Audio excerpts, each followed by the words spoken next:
Ram Mohan ji, before you start, अब सबका समय 5 मिनट रहने वाला है और उसी के बीच में सब लोग समाप्त करें क्योंकि रिप्लाई भी शुरू करना है. Please please, thank you.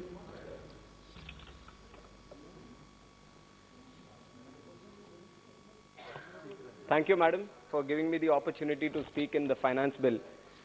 As members from Andhra Pradesh, especially from different parties, have been speaking about this finance bill or demand for grants for the last 7 years since the bifurcation of Andhra Pradesh, the demands have still remained the same, and I would like to just repeat some of them, which are very, very important even today, which is the special status bridging of resource gap, Polavaram project, formation of railway zone, metro, road, rail projects, establishment of Vizag-Chennai corridor, construction of educational institutions, and many more.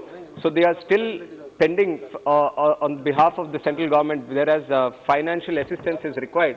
So through the finance bill also, I would request the Ministry of Finance to speed up this process, as 8 years has already finished since the Bifurcation Act has been started implementation. So I would request the Honorable Minister to release the rest of the funds. But Madam, today I would like to talk about the most burning issue in the state of Andhra Pradesh, which is the privatization of Vizag Steel Plant. An in-principle agreement has been taken by the cabinet saying that 100% disinvestment should be made in RINL Vizag Steel Plant. On behalf of Telugu Desam Party and the people of Andhra Pradesh, we totally oppose this decision of privatization of Vizag Steel Plant, Madam, and I would like to present my case by talking about the history of the inception of this plant. Around 7 to 8 years, under the slogan of Vishaka Ukku Andhrula Hakku, which means the steel of Vizag is the right of Andhra, the people of both Telangana and Andhra Pradesh came together and fought with the center for the establishment of the steel plant. 32 people have lost their lives. 22,000 farmers have donated their lands for the establishment of this plant. So today, even if the owners of this plant is the central government, they have to realize that it was made on the sacrifices of the Telugu people, Madam. If the central government has a big heart, then they would realize that privatization of this Vizag steel plant is not the right decision, but I see that they have conveniently ignored all the emotions and sentiments of the Telugu people, and they are going with a separate argument. And one of the arguments being made is that Vizag steel plant is a sick unit. I beg to differ, Madam. I'd like to place some of the stats on record, where it is between 2000 and 2015, the turnover has been 1.4 lakh crores and profits after taxes of 12,600 crores. And for 13 consecutive years, it exceeded 100% capacity utilization. Vizag Steel Plant has achieved an all-time high of 1.3 million tons in exports. And recently, in times of COVID also, the workers have worked, putting their lives at risk. And December 2020, profit of 212 crores. Jan 2021, 134 crores profit. Feb 2021, 165 crores profit. And this present month, they are expecting 300 plus crores profit. So I beg to differ whenever they say that Vizag Steel Plant is a sick unit. And the second argument being made by the central government often when it comes to disinvestment of PSUs is that we shouldn't waste taxpayers' money in these sick units. First of all, I explained it's not a sick unit, but the second argument where taxpayers' money is being used, I'd like to present my case here also. Since the inception of the Vizag Steel Plant, the contribution from the central government to the plant has been 4,900 crores in terms of equity and 1,300 crores in terms of restructuring package. So the total amount given is 6,200 crores. But what has the Vizag Steel Plant paid back to the central government? It is up to the tune of 43,000 crores. It is 5 times more than what the central government has donated or given to the Vizag Steel Plant. So 43,000 crores in terms of taxes and dividends has been paid back. But what we request from the central government to do to the Vizag Steel Plant, there are a couple of demands, and these are not demands of just me or the people of Andhra Pradesh. Standing committees have demanded on behalf of Vizag Steel Plant that they have to be given captive mines.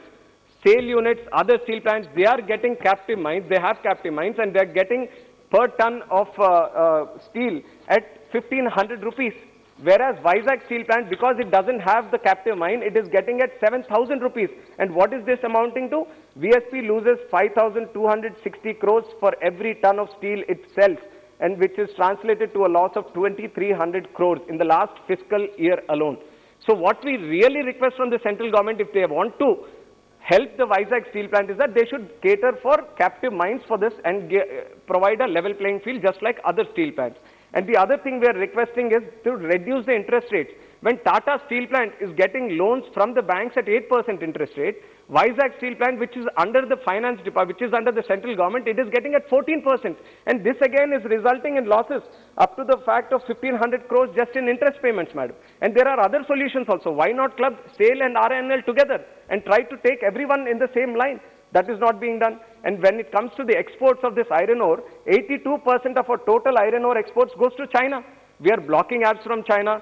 We are trying to see that made in India be boosted. Now 80% of iron ore is going to China, and China accounts for all the global steel output. When you have such good functioning steel plants within the country, why don't you give the existing iron ore to them and help them, which is under your own care?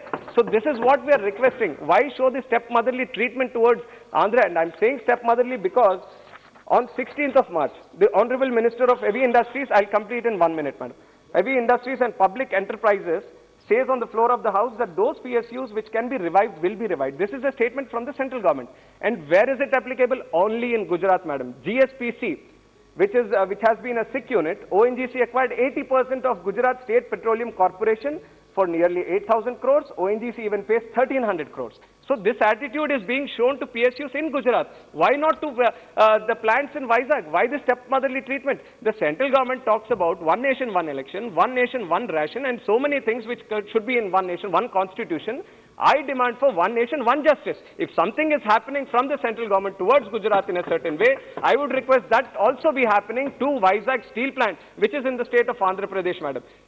If the central government doesn't want to listen to me, I would like to give a cue from the former Prime Minister Atal Bihari Vajpayee ji, madam. We really miss him from the state of Andhra Pradesh, especially today, because a similar case of privatization came during the NDA-1 rule under the Prime Ministership of Vajpayee ji. Then Chandrababu Naidu ji, who was the Chief Minister, and Yaran Naidu ji, who was the Parliamentary Party Leader from TDP, they led a delegation from Andhra Pradesh.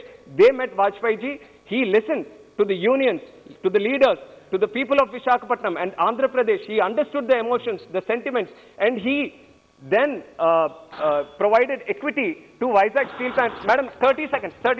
He then provided equity which made Vizag Steel Plant debt-free. So I request that today's Prime Minister walk the same lines as Vajpayee ji, help Vizag Steel Plant by giving them the good interest rates and captive mines instead of privatization. Madam, thank you very much for my time. Thank you.